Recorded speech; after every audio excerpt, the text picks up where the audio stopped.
you know the Game Boy Color and the GBA both had online support in the early 2000s? Stay tuned for this and 4 more other retro game facts.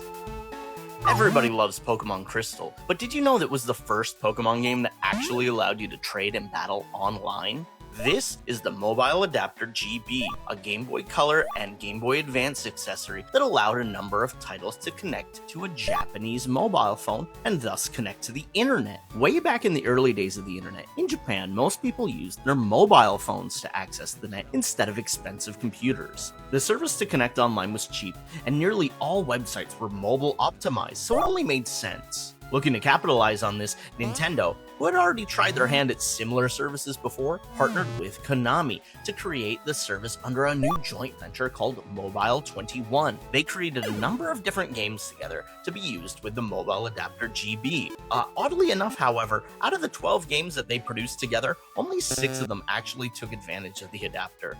The rest were just new games for the GBA. Speaking of games, there were a whopping 21 games released that had online support, 5 on the GBC and 16 on the GBA. Each of them had different features and different levels of implementation. As mentioned at the top of the video, Pokemon Crystal let you trade and battle, but not only that, you could read news online about Pokemon updates, play online quizzes, play mini-games, and even download battle replay data. While this game is by far the most feature-rich, the other games had some neat ones too. In Mario Kart Super Circuit, you could upload and download time trial data. You could download new courses in Mobile Golf, and new maps in Game Boy Wars 3. More games were actually planned to support the Mobile Adapter GB, such as the Zelda Oracle games, Golden Sun, and more, but the device was a commercial failure, only selling about 80,000 units. Nintendo never gave up on online though, as the DS had fully integrated Wi-Fi features, and as we know today, the internet's still a pretty big thing.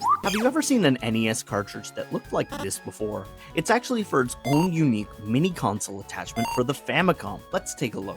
This is called the Datach. It's an accessory for the Famicom that allows for its own unique cartridges to be inserted and played on a normal Famicom system. In the West, there was another mini console attachment like this called the Aladdin Deck Enhancer, and it's very similar in a technical way, but this one has a fun twist. Before we get to that though, the purpose of creating these mini consoles is ultimately to reduce the cost of individual games, as the attachment itself contains a lot of the components needed to run each game, such as CHR RAM or EEPROM. The unique aspect of this device, however, in comparison to other home console expansions, is the fact that it has a barcode scanner. Each game functions differently, but out of the 7 games released for the device, you'll need to collect and scan a variety of different cards to play the games. For example, the pack-in title for the console was Dragon Ball Z Gekito Tenkaichi Budokai. It came with 40 cards and required you to scan them in the title screen to select your character. There are also item cards that you can scan mid-battle to give your character an edge against the opponent, such as a Sensu Bean to recover health. Another game that took advantage of this card system was SD Gundam Wars. In this game, you had 2 types of cards, character cards and command cards. At the start of a match, you scan 3 character cards and fight against an opponent in turn-based combat. During your turn, you can scan 3 command cards to do various things, such as attack the enemy, recover health, use giant weapons, and more. The device didn't find a lot of success, as it was released late in the Famicom's lifespan in 1992. Not only that, but the barcode gimmick only added time-consuming actions to in-game features that could have simply been done via the controller, such as selecting your character or inputting battle commands. Have you ever seen this controller for the Famicom before? Did you know that Capcom made it? What kind of game would this even be for in the first place? Let's take a look. This is the mahjong controller designed for the game Master Hideyosuke's Practical Mahjong. It's designed to be played with a whopping 2 whole games, Master Hideyosuke's Practical Mahjong and its sequel. This controller was designed around how mahjong was played in arcades at the time. Digital mahjong at the time used a set of letters up top and actions down on the bottom, such as kan, pon, reichi, chi, and ron. Now, I'm not much of a mahjong player myself, but the person that this game was based around is called Master Hideyosuke, a famous mahjong player for the time. He apparently was an integral part of the creation of this game as well, and oversaw its entire production. And that's pretty much all there is to say about the controller itself. There were a number of different mahjong games on the Famicom at the time. This one was meant for those who really enjoyed the game and took it seriously. it needed a more optimal controller to be made for it. The most annoying part of the game, however, is the fact that the controller is 100% required, and if you lose it, break it, or just don't have access to it, the game cannot be played at all. It's pretty interesting to see a peripheral like this coming from Capcom, given how they are most famously known for their fighting game pieces of hardware these days.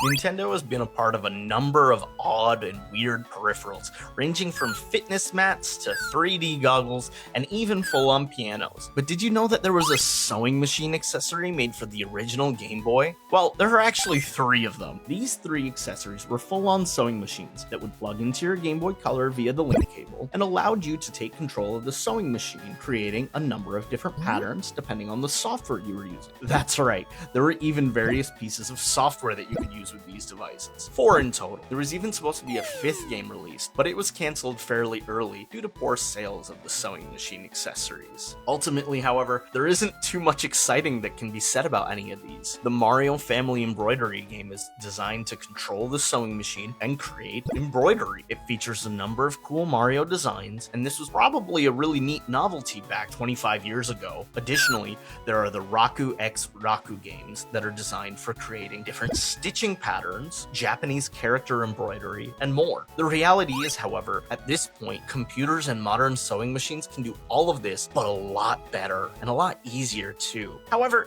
it's really neat to see what unique gimmicks, hardware, accessories, and risks Nintendo and other developers did back in the day, especially because these days, everything we see seems really calculated and safe in comparison. Recently though, the Game Boy sewing machines have become a really interesting collector piece and a small talking point in Nintendo's history.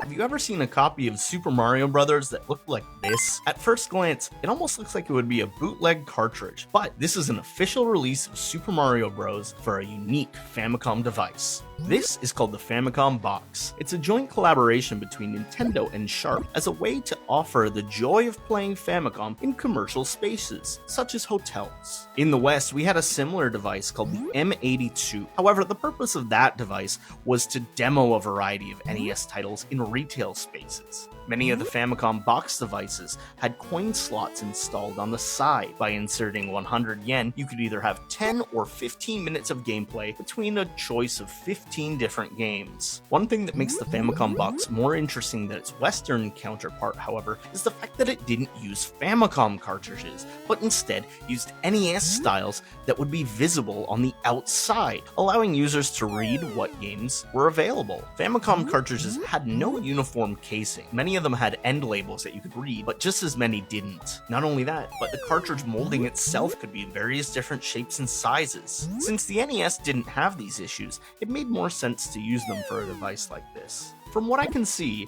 there's only 38 games that were released on Famicom Box cartridges. The system came with 15 titles in 3 different combinations of 18 games in total. As a result, those 18 games are the most common to find available. However, additional games were optionally released in sets of 5 to be purchased afterwards. But since it could only hold 15 games at a time, there wasn't much incentive to buy any more. As a result, some of the more rare titles include Mega Man, Bomberman, Twinbee, and Punch-Out! Some of the more common titles include Donkey Kong, tennis, golf, baseball, Super Mario Bros., and Duck Hunt, which means, yes, this also included light gun support. This device had 2 controllers built in, as well as an NES zapper too. Selecting the supporting game automatically enabled the light gun, meaning you didn't have to fiddle with any controller ports. There's probably a lot more that I could say about the device, especially on a technical level, but I think that serves as a pretty good introduction. Thanks for watching. What did you think of this week's episode? Let me know in the comments below and subscribe for new videos every week.